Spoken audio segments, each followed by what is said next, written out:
Obuolių pyragas neatsiejamas rudens atributas ir tikiu, kad ir tu nuolat ieškai obuolių pyrago geriausių receptų. Šį kartą pasidalinsiu su tavim skaniausių savo sveikuoliško obuolių pyrago receptų, kurį gaminu kiekvienais metais ir šiuo atveju dėjau vietoj paprastų speltą miltų, dėjau avižinius miltus. Ir išėjo nuostabus pyragas, kuris gali būti ir tavo pusryčio ir priešpečių pasirinkimas. Kad patinka obuolių patiekalai, neabejoju, spausk like, dalinkis su draugais ir rašyk komentare daugiau obuolių patiekalų receptų. O šis receptas labai paprastas, bet skaniausias sveikuoliškas obuolių pyragas. Tau reikės tiesiog 1 kg obuolių susmulkinti kubeliais, sviestą išsukti su kiaušiniais ir agavų sirupu, įdėti avižų miltų kepimo miltelių ir viską gerai išmaišyti. Paruoštą tešlą sumaišyti su obuoliais, supjaustytais kubeliais ir taip pat apibarstytais cinamonu ir vanilės ekstraktu. Viską išmaišius dėti į skardą, kuri išklota kepimo popieriuje ir kepti 170 laipsnių temperatūrai su vėjeliu. Šio pyrago privalumai.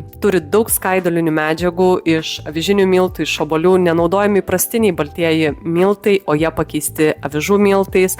Taip pat nenaudojamas įprastas stalo cukrus, o naudojamas agavų sirupas ir jo kiekis nėra toks didelis, kad būtų pyragas super saldus. Kas vengia pieno produktų, taip pat nepakenks sviestas. Didžiai daliai žmonių vengiančių pieno produktų sviestas tinka. Daug baltymų, nes naudojami net 6 kiaušiniai.